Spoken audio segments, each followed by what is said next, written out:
Bonjour, bonjour, bienvenue à toutes et à tous sur Cocotte TV. Aujourd'hui, nouvelle vidéo de présentation qui porte sur un boîtier EVGA ou EVGA si on prononce de la bonne façon. Ce boîtier EVGA, c'est le DG-87, donc le modèle ultra haut de gamme, celui qui sera proposé à 239 € en précommande, 300 € après. Un boîtier absolument énorme, tant au niveau des dimensions, 686 mm de profondeur sur 270 mm de large, sur 642 mm de hauteur. On approche les 23 kg et on a une compatibilité absolument énorme avec tout ce qui se fait niveau matériel. On a 10 slots d'extension, 3 tonnes de ventilateurs, des grosses possibilités de water cooling et même de la VR. On se donne rendez-vous tout de suite pour découvrir ce boîtier. Soyez prêts à passer un long moment avec nous, car il y a beaucoup de choses à dire sur ce DG-87. On va pas vous redonner les dimensions, vous les aviez dans l'introduction, on vous redonne juste le poids à 23 kg. Ensuite, vous nous excuserez parce qu'il va falloir faire quelques petites manipulations pour pouvoir juste déplacer le boîtier par moment. On commence par juste la taille des cartes mères que ça peut accepter, c'est-à-dire jusqu'au plus gros, donc EATX, XLATX, CEB, tous les formats sont acceptés dans ce boîtier. On vous les donne précisément. Alors, on fait tourner notre petite roulette. On peut mettre du mini TX, de l'ATX, du micro ATX, de l'ATX, du EATX, du SSIC, B et du EEB. Bon, bref, on peut absolument tout mettre et vous allez voir que ça s'arrête pas là, puisqu'on peut mettre énormément de choses en water cooling avec par exemple 2 radiateurs de 420 mm sur le dessus et à l'avant, tout simplement. Alors, on va vous parler d'abord du style de ce boîtier. Il est plutôt hyper agressif. Et dans l'ensemble, on a l'impression de voir en fait une sorte de gros cosmos avec juste des formes différentes. Et vous allez le voir qu'on retrouve un petit peu certaines idées du cosmos, comme avec l'ouverture des portes. Donc on a des portes qui s'ouvrent très facilement, comme ceci. Le boîtier, il est gunmetal mat, très joli. On a cette partie-là en finition miroir qui accueille tous les ports disponibles sur le boîtier, plus d'autres petits ports ici. Vous allez voir, on va vraiment passer pas mal de temps sur ce boîtier à vous en parler. On commence avec la face avant. Face avant, donc on a du mesh à l'arrière, filtré, un logo EVGA, à l'arrière de ça, 3 ventilateurs en 140 mm. On pourra mettre un radiateur de water cooling en 420 mm. Si on appuie ici, on peut démonter la partie avant. On a le filtre complet avec, on le disait, les 3 ventilateurs en 140 mm, 420 mm en radiateur de water cooling maximum. On le voit, c'est très facile à remettre en place. Vous allez voir, il regorge de subtilités assez intéressantes. On va tout de suite passer sur le premier côté. Alors, 23 kg, il faut quand même déplacer le boîtier. Hein. Alors, ouverture de la porte, comme ceci. Ça, c'est très simple, on y reviendra. À l'arrière, on a des caches pour dissimuler quasiment tout. Par exemple, au niveau des emplacements, pour mettre un radiateur de water cooling, par exemple, on ne verra pas les ventilateurs. On a aussi un cache pour l'alimentation. Dans le bas, on a cette partie qui est donc entièrement en finition miroir. On trouve un USB type C, un HDMI, parce qu'on a un déport de l'arrière qui fait tout le tour du boîtier et qui revient ici. Ça, c'est pour la VR, tout simplement. On a les entrées-sorties audio, 2 USB 3.0, le reset, le power on, le K-Boost. Donc ça, si vous avez une carte mère EVGA, on programme l'overclocking avec la carte mère et le software, et donc on peut lancer l'overclocking de la machine, augmenter la vitesse des ventilateurs, donc ça c'est plutôt bien.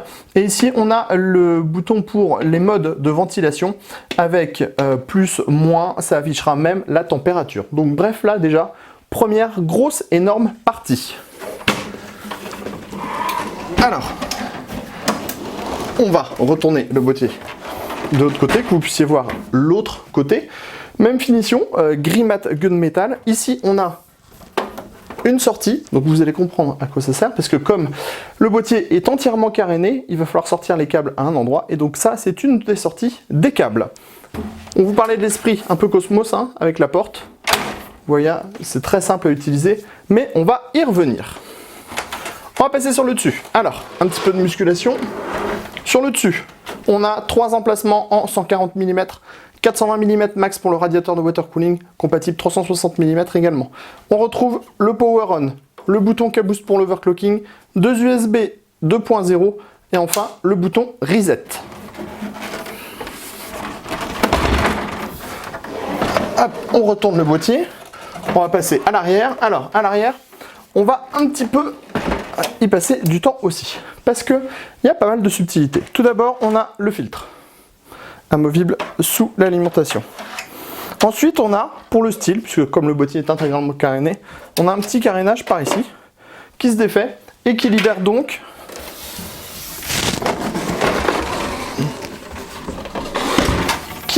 donc l'emplacement de l'alimentation.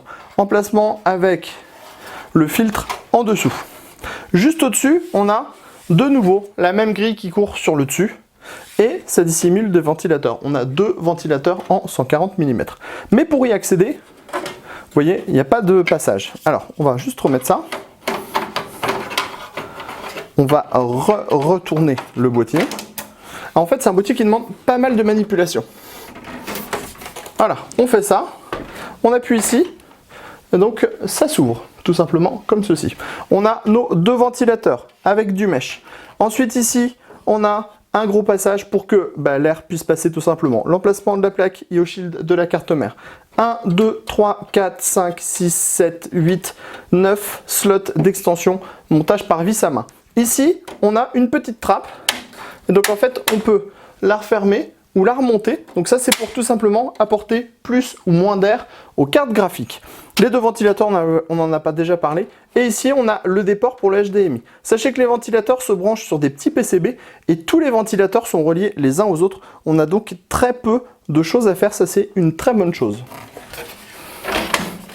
On a fait presque le tour. On va passer en dessous.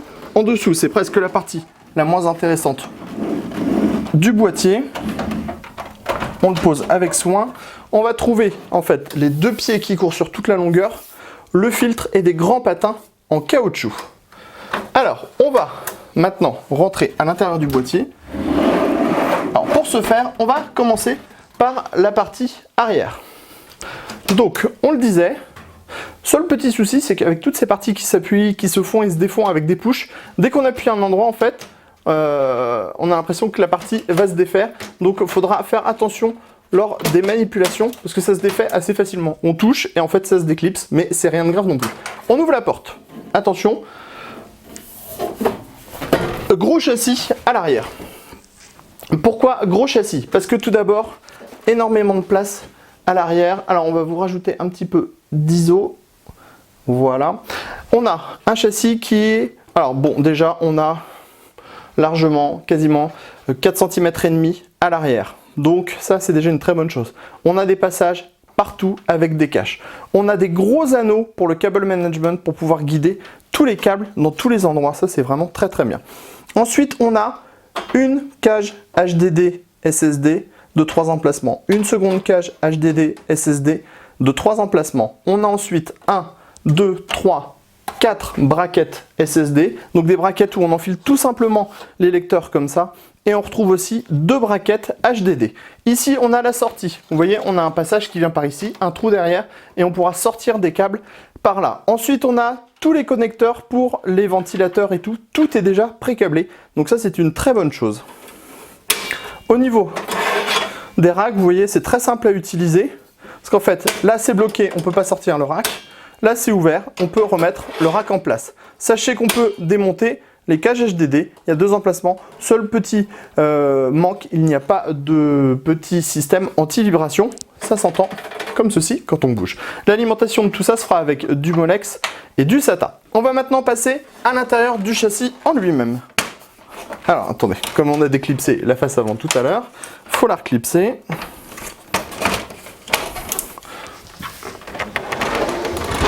Alors, on passe maintenant côté châssis ici.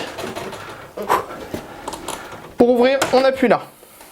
Vous allez dire, la porte, c'est pas toujours pratique. On appuie ici, la porte est défaite. Ensuite, on va retrouver le même châssis qu'à l'intérieur, c'est assez logique. Alors, on a cette petite plaque.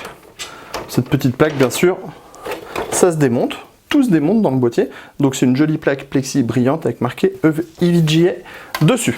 On va ensuite avoir donc un large espace ici donc pour pouvoir mettre du gros radiateur de water cooling, on en a déjà parlé. Et on a les 3 ventilateurs de 140 mm qui sont déjà installés. On remarque aussi qu'il y a des petites bandes de LED, ce qui veut dire qu'on va avoir de l'éclairage. Ici, gros support avec du câble management en dessous, les câbles qui reviennent ici. On a les 2 cages HDD dont on a déjà parlé. On a les 2 cages HDD dont on a déjà parlé. Et on a ici un cache qui vient en fait dissimuler l'alimentation.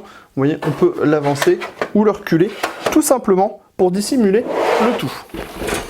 À l'arrière, pas de ventilateur, hein. Les ventilateurs on les a vus, ils sont dans cette partie, comme ceci ici. On a les slots d'extension, il y en a 9 avec les vis à main, et quelques entrées d'air et l'entrée d'air additionnelle ici.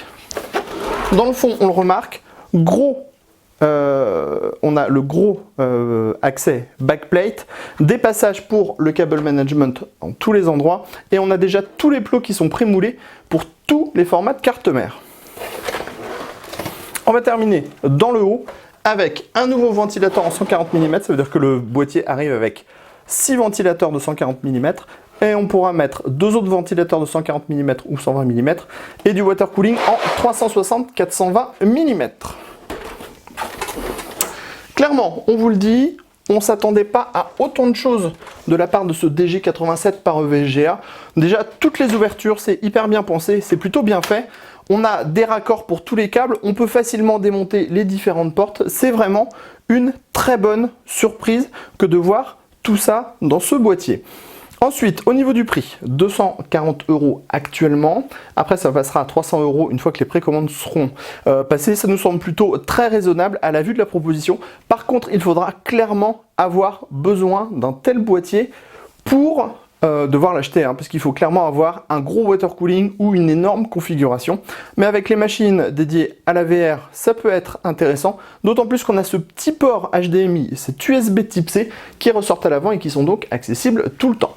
On se donne rendez-vous très prochainement sur cocottland.com pour tous nos articles, CPU, SSD, boîtier, alimentation, et sur Cocotte TV pour toutes nos vidéos de présentation. Sur ce, on vous dit à très bientôt.